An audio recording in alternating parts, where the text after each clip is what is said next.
Hola a todos, bienvenidos. Ya estamos prestos para hablar hoy acerca de la columna de reseña o columna crítica y sus detalles para la redacción. La reseña o crítica periodística se sitúa dentro del género columna debido a la característica de su presentación con título genérico y en páginas o secciones definidas.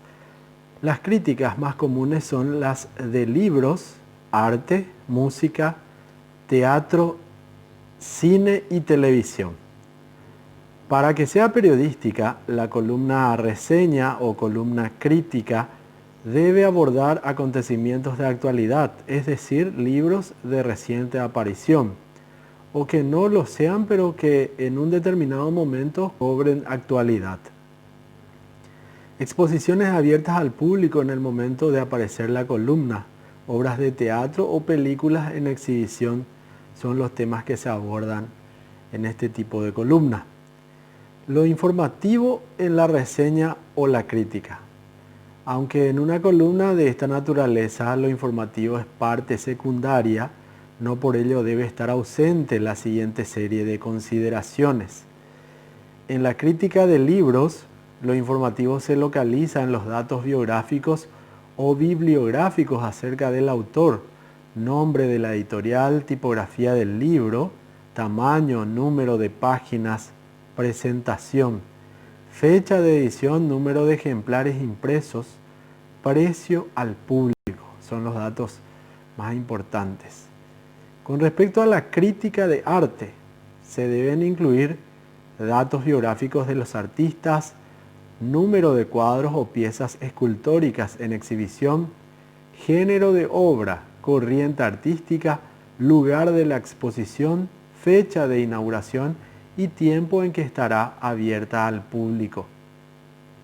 En cuanto a la de cine o teatro, se deben incorporar datos sobre los actores, directores, guionistas, autores, escenógrafos, camarógrafos, directores en general, género de la obra y lugar de presentación.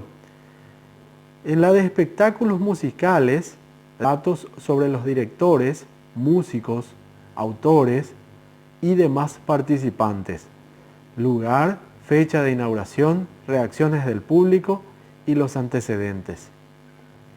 En la de televisión, canal, tipo de programación habitual, libretistas, camarógrafos, patrocinio, número y causa de corte.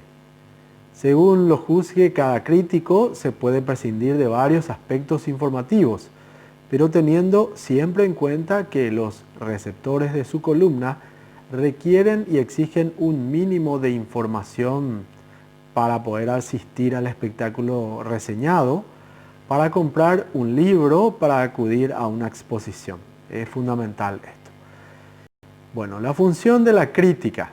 Criticar es valorar y enjuiciar, analizar el hecho de interés público y resaltar tanto lo negativo como los aciertos del fenómeno que se aborda.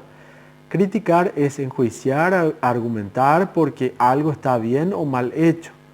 Lo que los lectores de la columna crítica o columna reseña esperan es mantenerse al tanto de las novedades en la especialidad que motiva su interés. El desarrollo de la instrucción pública, la reducción de horas de trabajo, los progresos en los medios de comunicación, contribuyen a aumentar el número de personas que gustan del cine, del teatro, de la literatura, la música. El ocio de que se dispone es cada vez mayor y va ocupando una parte importante de la vida, lo que engendra no solo un afán de distracciones que en realidad son informativas, sino también una necesidad de alimentos culturales que la buena crítica debe sazonar. Función del crítico. La función primordial del crítico es la de informar y orientar competente y desinteresadamente. No solo tiene a sus lectores al corriente, por ejemplo, de los espectáculos, sino que entre el montón confuso de incontables productos del mercado, sabe destacar lo que puede interesar al público. El columnista que reseña, el crítico, es ante todo un espectador con las mismas emociones y gustos que sus eventuales lectores, quienes idealmente deben ser los consumidores comunes y corrientes de la información periodística. En cierta forma, el público delega en el crítico la responsabilidad de estar al tanto de las principales obras, los principales libros, los principales hechos culturales que aquel no puede atestiguar por falta de tiempo. Condiciones de la crítica. Debe ser ponderada y justa. La crítica impresionista o más o menos irreflexiva no es una verdadera crítica, sino una interpretación personalísima que puede caer en la arbitrariedad. El crítico ha de evitar la tendencia al elogio y la propensión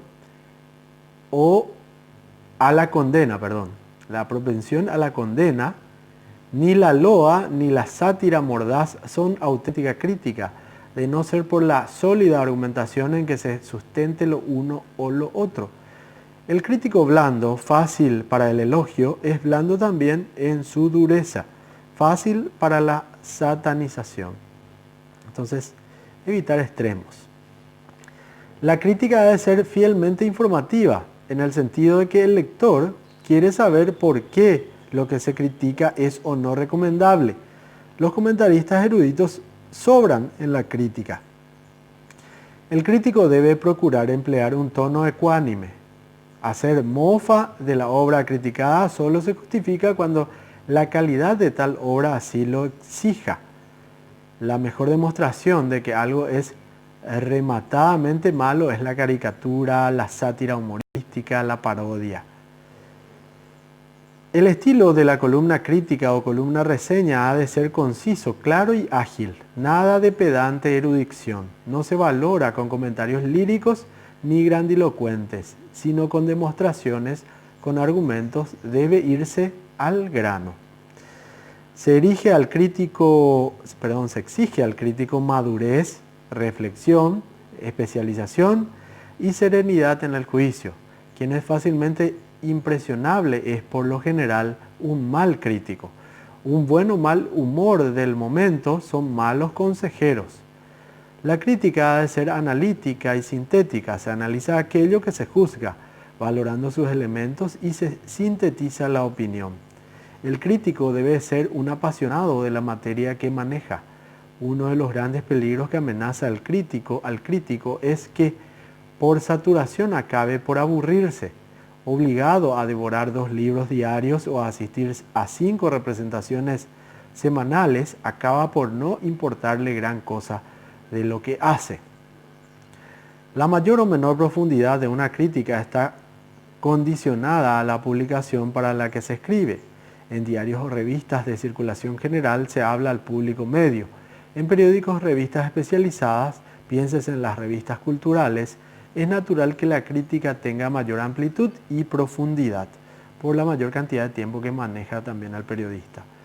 El crítico debe ser ante todo un periodista insobornable, o de lo contrario se convertirá en publicista de un limitado número de empresas culturales. Esto se maneja a nivel, al alto nivel, vamos a decir, como por ejemplo los premios Oscar, que se basa en la sociedad de críticos que terminan eligiendo tal o cual película o premiando a tal o cual actor, a tal o cual director. Entonces estas cosas también forman parte de lo que es ese circo importante de la mediatización de los contenidos, de la cultura y de los productos. Al fin y al cabo estamos en una sociedad capitalista que termina vendiendo a sus críticos. El carácter subjetivo de la crítica da a esta, de acuerdo con el temperamento y el estilo de cada crítico, formas muy variables. A continuación un ejemplo de columna crítica o columna reseña, y ahí entramos a trabajar la página 275 con un ejemplo de Raquel Tibol o Tibol. Bastante detallada la crítica que continúa ahí, ¿verdad? Entonces hay que mirar un poquito ese ejemplo que sigue en la página 277. El ejemplo transcribe la crítica, no se centra únicamente en la exposición en sí, sino además comenta con acierto los desaciertos del folleto de presentación, al igual que documenta otros hechos aleatorios, como el de la televisión o el del folclore industrializado para consumo turístico. En el ejemplo siguiente, el columnista crítico reseñista, sin hacer alusión expresa, aprovechó la exhibición comercial de la película Napoleón, reeditada por Francis Ford Coppola, para escribir su texto. Ahí está el columnista de crítica o reseña, es Christopher Domínguez. Se titula El primer novelista del siglo XX. Va en la página 278, continúa en la 279, 280. Bueno, se dice de él que son muchas las oportunidades que los columnistas tienen para desarrollar el género de su especialidad. En el siguiente ejemplo, el escritor José Emilio Pacheco aprovecha una serie de televisión para documentar la relación de los célebres viajes de Marco Polo con México, y no solo en el siglo XIII, sino en la actualidad, dice. Se titula Inventario Marco Polo en 1984, corresponsal en Cambaluc. Marco Polo empieza en la página 280, continúa en la 281, con un subtítulo que dice La mitad de la verdad.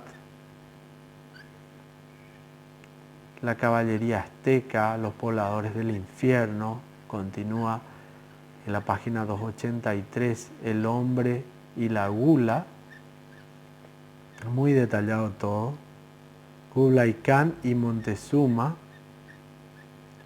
la corrupción gangrenada, continúa la historia con los viajes de Marco Polo. Eso es un ejemplo bastante largo e importante que termina en la página 286, así como la clase de hoy. Así que hoy nos centramos exclusivamente en esta parte, que es bastante detallada e interesante también. Nos encontramos en la próxima.